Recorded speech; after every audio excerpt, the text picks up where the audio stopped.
Olá, alunos do oitavo ano, sejam muito bem-vindos a mais uma aula de ciências. Eu sou a professora Andressa Primavera e nesse momento vamos ver o objeto de conhecimento da nossa aula de número 38. Na aula de número 38, nosso objeto de conhecimento é uso consciente de energia elétrica e no detalhamento, a geração de energia elétrica por hidroelétricas e termoelétricas e os impactos ambientais na Amazônia, as possibilidades de geração de energia eólica e solar no contexto amazônico e sua relação com os parques nacionais de energia. Então vamos à nossa aula.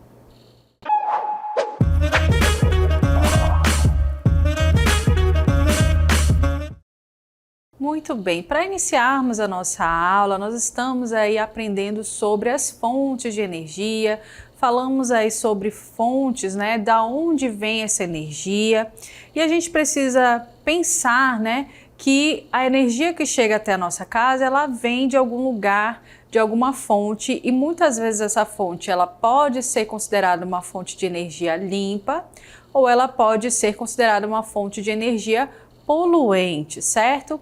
E aí a gente fica, né, tentando analisar qual será a fonte que vai fornecer energia elétrica para minha residência, para minha escola, como que ela foi moldada, né, como que ela foi produzida e até chegar a esses locais, né, como que aconteceu tudo.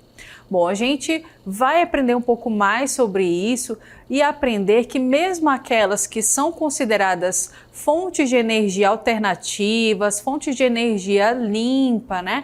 Elas podem sim acabar trazendo para a gente algum tipo de impactos, né? E esses impactos, eles podem ser desde os impactos ambientais, podem atingir ali alguns ecossistemas, pode atingir a vegetação, pode atingir os animais, mas mesmo que indiretamente também vai afetar a nossa vida, né? A vida do ser humano, a vida em sociedade.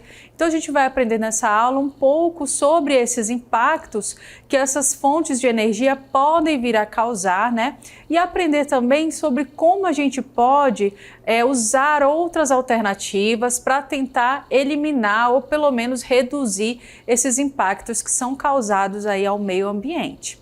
Então, para a gente começar, vamos observar aí na nossa imagem, né? Nós estamos falando então sobre a geração de energia elétrica por hidrelétricas e termoelétricas, né, na Amazônia. Então a gente está falando aí desse contexto da Amazônia. Nós sabemos que o nosso país ele tem diversas formas de gerar energia, certo? E essas formas de gerar energia, elas podem ser através da água, elas podem ser através do vento, pode ser também através do sol, tá? Então a gente percebe que existem várias formas de geração.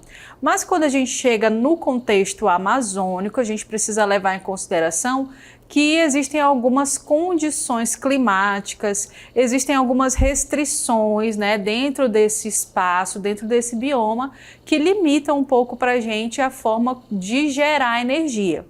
Mas o bom, né, a gente saber também que existem recursos que são utilizados aí nesse contexto, né? A gente aprendeu, né? A gente viu aí nessa imagem que mostra pra gente duas formas de produzir energia aqui na nossa região. Então vamos rever aí a imagem que mostra pra gente primeiramente o gasoduto Quari-Manaus, ou seja, é um local de extração e utilização do gás natural, que é um recurso não renovável, porém uma forma aí alternativa de gerar energia nessa região. E a gente vê também a imagem aí, né, de combustível de uma usina termoelétrica, certo? Então as termoelétricas, elas também são formas de gerar energia. E aí no caso a gente está vendo o armazenamento do combustível que vai ser utilizado para gerar calor e aí posteriormente gerar energia elétrica, né, para essa região, né, para toda a nossa região, chegar até as nossas residências, chegar até a nossa casa, né, a nossa escola. Então são duas, né, das diversas formas que a gente observa aí de gerar energia nessa região. Então a gente precisa pensar que ótimo, né, que essa energia elétrica ela está sendo produzida de alguma forma, mas será que elas vão gerar impactos, né, para a nossa sociedade e também para o meio ambiente? Então é isso que a gente vai descobrir aí ao longo dessa aula, vamos avançando aí para ver. Então, olha só, a gente vai falar sobre esses impactos, né? Os impactos ambientais das hidrelétricas, primeiramente, na Amazônia, tá? Então, quando a gente fala de Amazônia, não estamos falando apenas do estado do Amazonas, a gente fala de outros estados da região, né? De outras comunidades, de outras cidades. E aí, no caso, a energia elétrica, ela é necessária para a vida moderna, né? E para o desenvolvimento socioeconômico de um país. No entanto, essa produção energética pode trazer sérios danos ao meio ambiente. Então, nós observamos aí que atualmente é impossível viver sem energia elétrica, né? Nas nossas residências, a nossa sociedade está altamente aí adaptada a esse momento, né, de usar a energia elétrica para várias coisas dentro da nossa casa. Os equipamentos eletrodomésticos, né, para carregar o celular, para simplesmente acender uma lâmpada e iluminar o ambiente. Então, nós necessitamos realmente da energia elétrica, não tem como viver sem, né? E nós temos nessa região grandes reservatórios, grandes usinas hidrelétricas que vão produzir a energia elétrica através da força da água, do movimento da água, né? Então a gente viu aí na nossa imagem que nós temos um exemplo, é a usina hidrelétrica de Belo Monte, tá? Ela é uma usina que foi construída, né, para gerar bastante energia para essa região e tem sido, né, utilizada nessa área para produzir essa energia. Porém, a gente precisa lembrar que ela pode trazer sérios danos ao meio ambiente na construção dessas barragens. Se você observar, você está vendo aí que existe uma barragem que divide uma área que tem bastante água e uma outra área que tem um pouco menos de água, né? Então, quando essa água passa por essa barragem, a força dela vai passar aí por uma turbina e essa turbina vai se movimentar e gerar energia elétrica. Porém, na construção dessa barragem, na simples construção, né, já trouxe aí alguns resultados negativos para o meio ambiente, que a gente chama de impactos, né? Esses impactos podem ser positivos ou negativos, mas na grande maioria das vezes esses impactos, eles são negativos, né? Trazem aí alguns malefícios para o meio ambiente. A gente vai conhecer quais seriam eles. Observe aí que nós temos, primeiramente, a destruição da vegetação natural. Quer dizer que quando a gente faz aquela barragem, toda uma área ali pode ser inundada, né? Pode acabar ali inundando áreas de vegetação que não estavam adaptadas ao ambiente aquático. São árvores, são plantas de terra firme, né? Então, quando você inunda essa área, essas plantas acabam ali morrendo e a gente tem uma perda dessa vegetação natural. Também o assoreamento do leito dos rios, quer dizer que grande parte, né, do solo que vai sendo ali deteriorado ao redor do leito do rio, ele vai para o fundo do rio e faz com que esse rio ele sofra, né, um impacto ali, ele vai ter ali vários fragmentos desse solo debaixo dele, né? Isso vai fazer aí, com certeza vai impactar o curso desse rio. Desmoronamento de barreiras, né? Então pode acontecer também de algumas dessas barreiras serem desmoronadas. Extinção de espécies de peixes por interferência nos processos migratórios e reprodutivos, que é a chamada piracema. Então você observa na imagem, por exemplo, os peixes, né, meio que no contrafluxo dessa água, né, como se eles estivessem na contramão do fluxo desse rio. Isso é um fenômeno natural, tá, gente, que acontece no período de reprodução desses peixes. Eles nadam rio acima para poder depositar ali os seus ovos, né, e dar toda continuidade ao ciclo de vida desses animais. Acontece que quando a gente tem ali a instalação de uma barragem para as hidrelétricas, esses peixes acabam não conseguindo fazer essa ida deles, né, nesse contrafluxo do rio para fazer a sua reprodução e, consequentemente, a gente vai ter ali uma diminuição nessa população de peixes. Então é interessante a gente saber que o simples fato de ter a hidrelétrica ali pode, né, prejudicar a reprodução desses peixes e, consequentemente, a gente vai ter ali essa diminuição deles, certo? E a gente tem outros problemas que foram citados aí, então vamos observar. Bom, a gente já falou aí da destruição, né, do assoreamento, do desmoronamento de barreiras, e a gente vai entender melhor como é que funciona isso, né? Como que acontece isso dentro de um ambiente natural. Então vamos observar aí na nossa imagem que nós temos aí o rio, né? Na nossa imagem está mostrando aí como que a gente tem o curso do rio e a floresta ao redor, tá? Então a gente percebe aí que nós temos a perda de flora e fauna aquática e terrestre nativas, que são espécies que são dessa área, né? E remoção da mata ciliar. O que seria essa mata ciliar, gente? Imagina aí os cílios dos seus olhos, né? Eles servem para proteger os seus olhos. E aqui esse nome de mata ciliar foi dado a essa vegetação que fica, né, próximo ao leito dos rios, tá? Então a mata ciliar é toda essa vegetação que fica ao redor do rio, certo? Bom, a gente está vendo aí também um ciclo da água, né? Parte desse ciclo da água. A gente observa que as plantas elas vão emitir a sua evapotranspiração, né, para a atmosfera. Toda essa água que é lançada na atmosfera depois vai cair na forma de chuva, né? E essa mata ela vai ajudar o solo a absorver melhor essa água que vem das chuvas, né? Então por isso que a gente tem aqui, olha, maior taxa de evaporação, maior taxa de absorção de água pelas plantas e solo e menor lixiviação de materiais para o rio.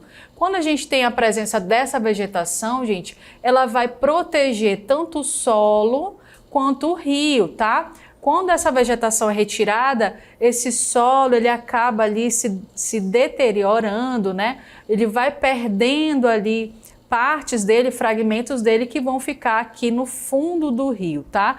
Então é como se esses fragmentos aí eles fossem parar aqui, olha, no fundo do rio, certo? Isso não é interessante, porque isso vai fazer com que daqui a pouco esse rio ele esteja completamente assoreado, ou seja, completamente cheio de fragmentos, tá? E aí esses fragmentos eles vão ficando aí, né? E prejudicando o curso desse rio. Fora que isso vai impactar também no ciclo de matéria orgânica, certo? No carbono, no nitrogênio, fósforo, enxofre. Todos esses aqui, eles realizam trocas, né, com a vegetação. E se você retira a vegetação desse espaço, você está contribuindo para que esse rio, né, o curso desse rio seja afetado. E quando que essa vegetação ela é retirada, né? Muitas vezes pode ser pelo desmatamento, pode ser pelas queimadas, mas no caso aqui, como a gente está falando da produção de energia, né? O fato de implantar-se as hidrelétricas, né, o fato de montar aquelas barragens, elas vão alagar essas áreas, fazer com que esse rio ele suma, né, o leito dele suma, e aí toda essa área de vegetação vai ficar também submersa, e essas plantas, gente, elas vão acabar morrendo, porque elas não estavam adaptadas, então, a esse ambiente. Com isso, vai mexer naquele ciclo natural da água também, né? E aí a gente vai vendo apenas ali vários efeitos em cascata que vão acontecendo por conta disso, né? E a gente vai ver um exemplo do que pode acontecer, né? E já aconteceu na prática. Então observe aí o exemplo que a gente vai falar, né? Sobre a usina hidrelétrica de Balbina. Então outro exemplo de hidrelétrica da região amazônica é a hidrelétrica de Balbina. Ela foi inaugurada aí no ano de 1980 e a usina é citada como um erro histórico por cientistas e gestores por sua baixa geração de energia em relação à área alagada e pelas consequências disso.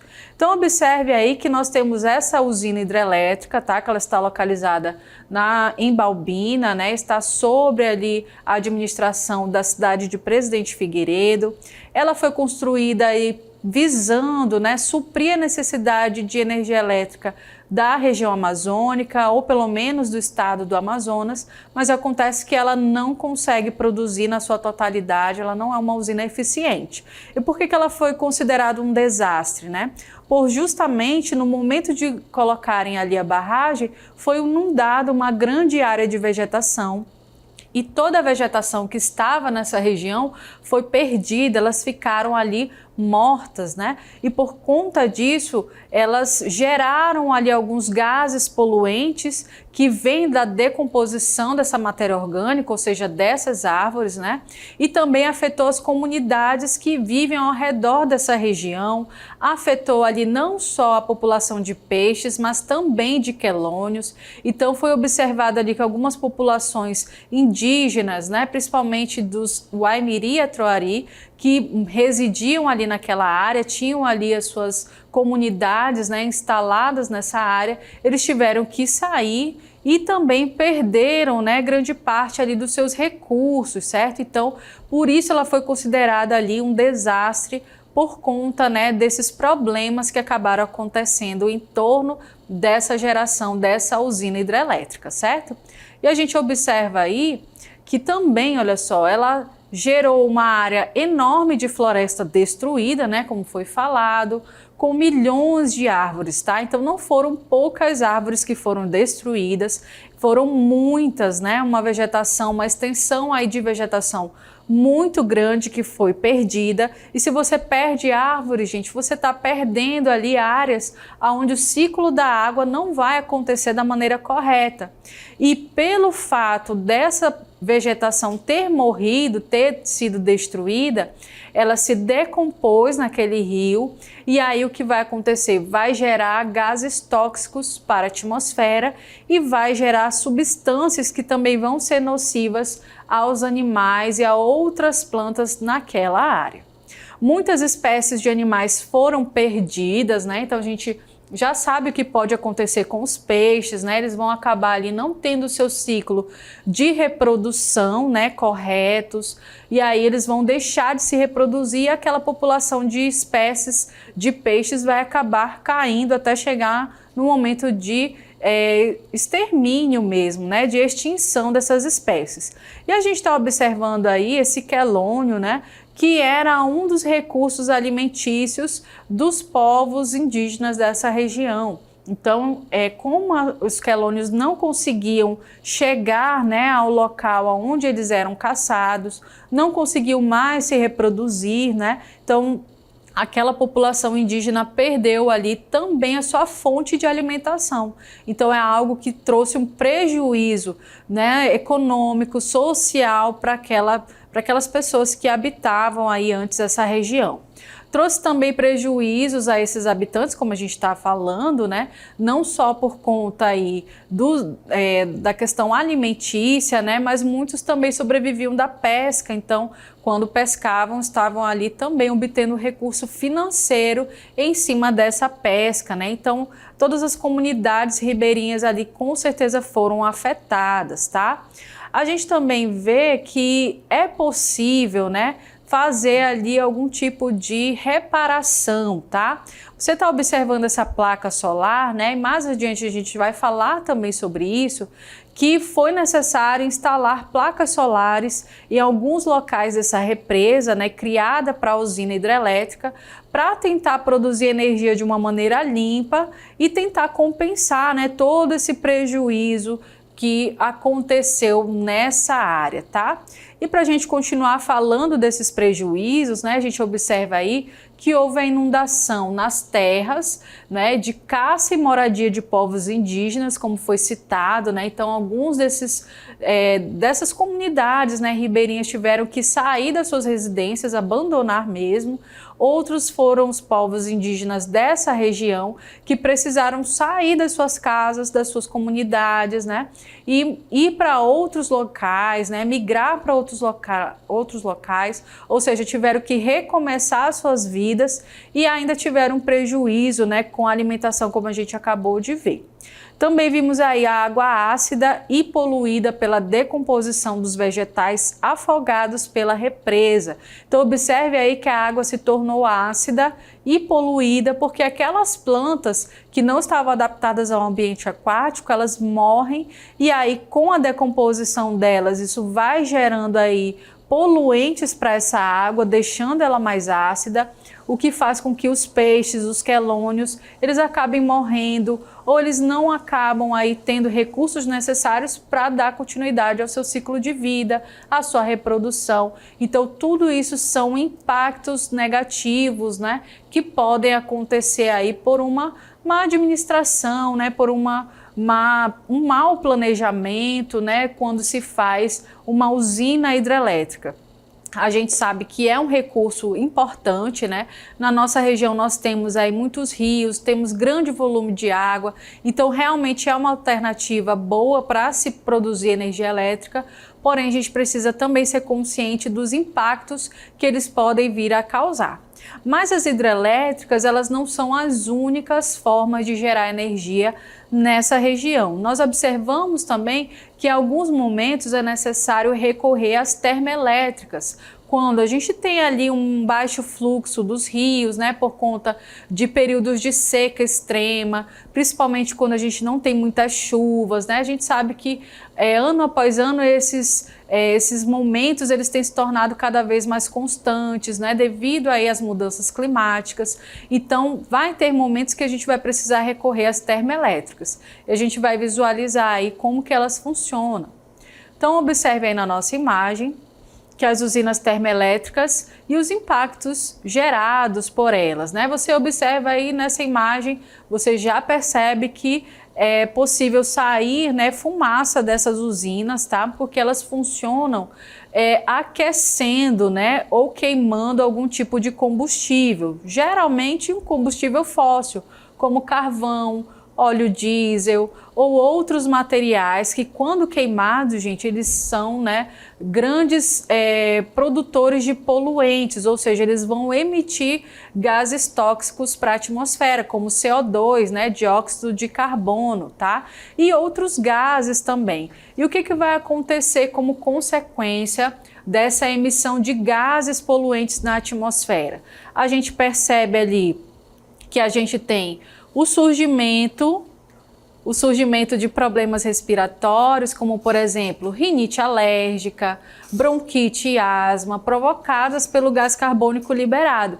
Então existem pessoas que vão ser sensíveis a essa poluição, né? Todo ser humano é sensível a essa poluição, na verdade, mas principalmente aquelas pessoas que moram mais perto de uma usina como essa vão sentir mais esses impactos aí na sua saúde, né? Então podem desenvolver esses problemas respiratórios. E para o meio ambiente, a gente vê aí a formação da chuva ácida, provocada pela reação do vapor d'água liberado com os óxidos presentes na atmosfera. Então, tudo isso é uma reação química que vai acontecer quando esses gases poluentes que saem dessas usinas termoelétricas, né, se encontram com outros gases e também o vapor de água que é liberado através dessas usinas, né? E aí quando tudo isso se encontra, pode formar a chuva ácida, né? Chamada chuva ácida. E o que vai acontecer? Essa chuva que vai liberar aí esses óxidos vai deteriorar as rochas, vai aí poluir o meio ambiente aquático, ou seja, os rios, os lagos, vai trazer ali prejuízos para a população de animais que vivem, né, nesse ambiente aquático. Então, isso são prejuízos ao meio ambiente que podem acontecer aí por conta dessa liberação de poluentes. A gente observa ainda a liberação de água aquecida nos rios, tá? Lagos ou até mares, alterando as condições ideais necessárias para a reprodução e sobrevivência de várias espécies aquáticas e marinhas. Então, como assim liberação de água aquecida? Porque essa água ela teve que ser esquentada, ou seja, teve que ser aí submetida a altas temperaturas e depois ela vai ser descartada. E geralmente ela vai ser descartada nos rios.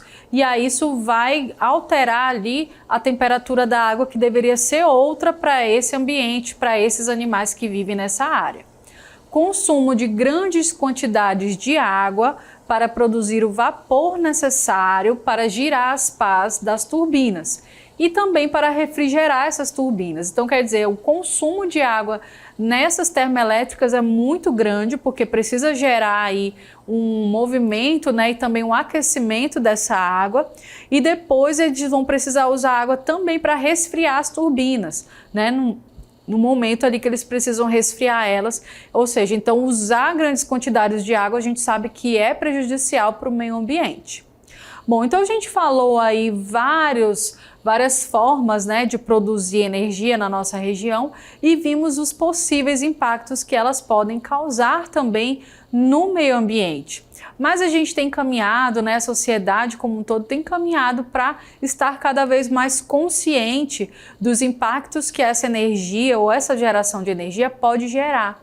E aí a gente tem conversado bastante, né, as pessoas, os especialistas, as autoridades, os cientistas, cada vez mais têm tentado buscar alternativas para produzir uma energia que seja limpa e que não seja prejudicial para o meio ambiente. Então é sobre isso que a gente vai falar agora.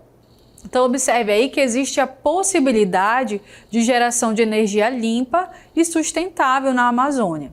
Então as fontes de energia renováveis já são amplamente conhecidas e atualmente existe um consenso entre autoridades e especialistas que argumentam a importância de buscar alternativas sustentáveis para a produção e eficiência energética. Então, quer dizer, nós temos sim que produzir energia, né? O nosso país ele só vai se desenvolver se nós tivermos energia para todo o processo, né, de desenvolvimento.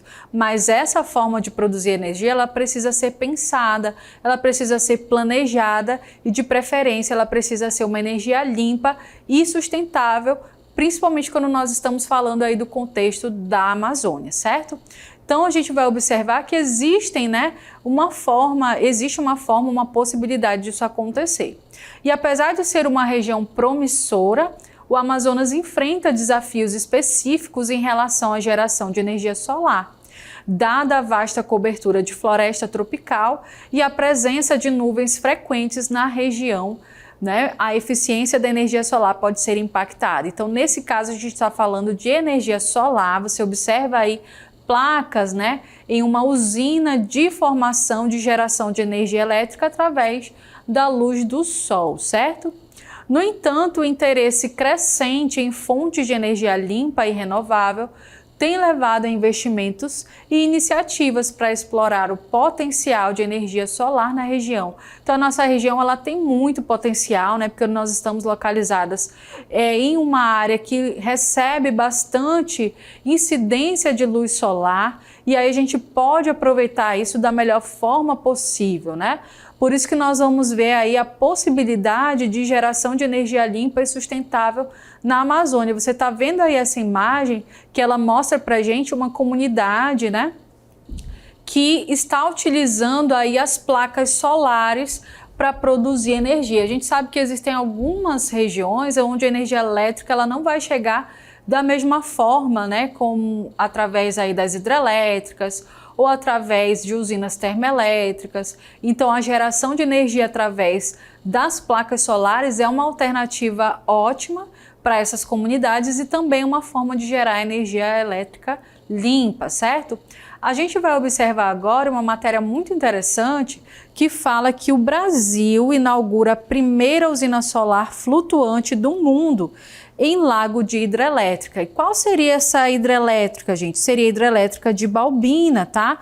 Então nós vemos aí, olha, que o primeiro projeto piloto no mundo de exploração de energia solar em lagos de usinas hidrelétricas com uso de flutuadores foi lançado na hidrelétrica de Balbina, no município de Presidente Figueiredo, no Amazonas. Você está vendo aí a imagem, onde esse flutuante com várias placas solares foi instalado. Isso foi um projeto piloto, E que bom que foi aqui na nossa região e ele foi justamente nesse lago onde antes existia ali, o lago da represa dessa usina, tá?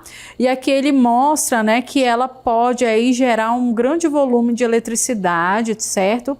Então o caso de Balbina ele é bastante típico porque temos uma subestação que poderia estar transmitindo algo como 250 megawatts e usa apenas 50 megawatts. Portanto, há 200 megawatts de ociosidade.